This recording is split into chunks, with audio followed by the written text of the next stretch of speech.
بسم اللہ الرحمن الرحیم۔ السلام علیکم معزز ناظرین، آپ دیکھ رہے ہیں صحیح بات اور میں ہوں محمد اعجاز ڈوگر۔ تازہ اور اہم دو خبریں عمران خان صاحب کے حوالے سے ہیں جو آپ کے سامنے رکھنی ہیں۔ پہلی خبر عمران خان صاحب کی رہائی کے متعلق ہے کہ اب یہ سسٹم، اس پورا نظام جو ہے وہ اتنی کوششیں کرنے کے باوجود، ظلم کی انتہا کرنے کے باوجود عمران خان صاحب کو توڑ نہیں سکا ہے۔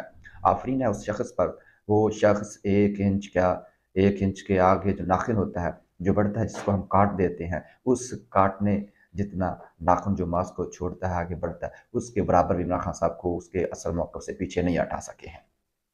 اور اتنی گرفتاریاں، اتنا ظلم جبر، چادر چاردیواری کے تقدس کو پامال کرنے کے باوجود میں سلام پیش کرتا ہوں پاکستان تحریک انصاف کے ان لیڈرز کو، میں سلام پیش کرتا ہوں یہاں پر یاسمین راشد صاحبہ کو، میں سلام پیش کرتا ہوں اعجاز چودھری صاحب کو، محمود رشید صاحب کو، شاہ محمود قریشی صاحب کو، بشرا بیگم جو بیوی ہیں عمران صاحب کی، ان کو، اور بے تحاب لوگ، ایسے بہت زیادہ تعداد میں لوگ موجود ہیں پاکستان تحریک انصاف میں جنہوں نے قربانیاں دی ہیں۔ ووٹرز اتنے موجود ہیں کہ آپ ان کی تعداد کو کاؤنٹ نہیں کر سکتے، ان کے ناموں سے واقف نہیں ہیں، لیکن وہ اس سسٹم کے آگے کھڑے ہوئے ہیں۔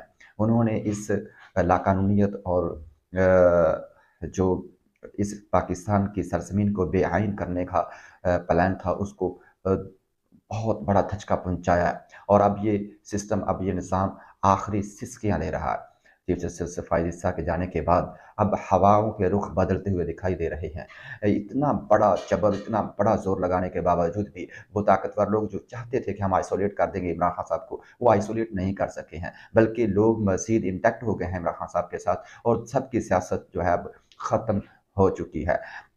نواز شریف نیلسن منڈیلا بن کر اس ملک میں تشریف لائے تھے۔ ان کو جس طرح سے قانون اور آئین کو بدل کر انصاف دیا گیا ہے، گھر پہنچایا گیا ہے ان کے انصاف، وہ تاریخ میں رقم ہو چکا ہے۔ اس طرح پاکستان کو بنانا، اسٹیٹ بنانے کی کوشش کی گئی، لیکن ایک لیڈر تھا، ایک خان تھا جو کہا کرتا تھا کہ آپ نے گھبرانا نہیں ہے، آپ نے کھڑے ہونا ہے۔ آج بھی وہ یہی بات کرتا ہے کہ ہم نے اس ظلم کے نظام کو تسلیم نہیں کرنا، اور میں پاکستان کے لوگوں کو سلام پیش کرتا ہوں۔ ان کو بلوائی کہا گیا، ان کو شرپسند کہہ کر پکارا گیا، ان کو نہ جانے غدار اور کیا کیا ناموں سے یاد کیا گیا، لیکن وہ کھڑے ہوئے، انہوں نے حب الوطنی کا ثبوت دیا، اور آج تک وہ جھکے نہیں ہیں۔ انہوں نے اس نظام کو، ان طاقتور لوگوں کو تسلیم نہیں کیا، اور آج یہ سسٹم، یہ طاقتور لوگ ہارتے ہوئے دکھائی دیتے ہیں۔ اور پاکستان تحریک انصاف اور عمران خان صاحب جو ہیں، جلد آپ دیکھیں گے ان کو کہ وہ جیل سے رہا ہوں گے اور عوام کے درمیان موجود ہوں گے۔ طاقتور لوگ جن کو آئسولیٹ کرنے کا ان کا خواب تھا، نہیں کر سکے ہیں۔ میں یہاں پر کبھی کبھی سوچتا ہوں کہ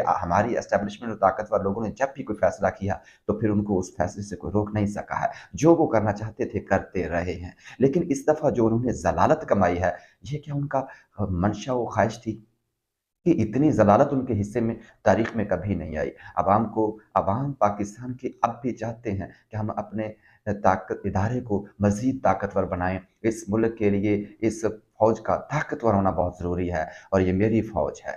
اس کا جب نام آتا ہے تو میرے رونگٹے کھڑے ہو جاتے ہیں۔ لیکن یہاں پر عوام کے درمیان اور فوج کے درمیان جو فاصلہ بڑا ہے، اس کو کم ہونا چاہیے۔ جیسے بھی ہو، میں طاقتور لوگوں کو یہاں پر پیغام دیتا ہوں، گزارش کرتا ہوں، التماس کرتے ہیں کہ اس پاک فوج کے ادارے کو، اس عظیم ادارے کو، اس طاقتور ادارے کو مزید طاقتور بنائیں، اور عوام کے درمیان اور افواج پاکستان کے درمیان فاصلے نہیں بڑھنے چاہیے۔ اور مجھے امید ہے عمران خان صاحب جب باہر آئیں گے تو وہ اس چیز کو بہت اہمیت دیں گے کہ پاک فوج اور عوام کے درمیان فاصلے بڑھنے نہیں چاہیے۔ اور پاکستان کے لوگوں نے بہت ہی اچھا فیصلہ کیا ہے کہ وہ کبھی بھی اپنے اداروں کے خلاف کھڑے نہیں ہوئے، وہ اس طاقتور ادارے کے خلاف کھڑے نہیں ہوئے۔ یہ ان کا حب الوطنی کا ثبوت، وہ بولتا ثبوت ہے کہ انہوں نے مہنگائی برداشت کر لی، انہوں نے پارلیمان میں وہ لوگ پہنچے جن کے پاس مینڈیٹ نہیں تھا، لوگوں نے ان کو ووٹ نہیں دیے تھے، لیکن اس کے باوجود انہوں نے ان کو بھی تسلیم کر لیا، اس پارلیمان کو بھی مطلب ہے کہ تسلیم نہیں کیا، لیکن وہ خاموش ہوئے، برداشت کیا۔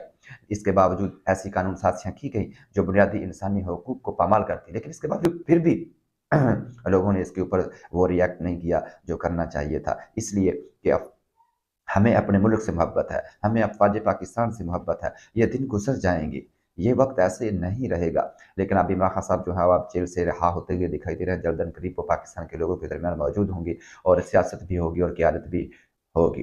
شیر افضل مروت صاحب کے بارے میں نیگیٹو خبریں آ رہی ہیں،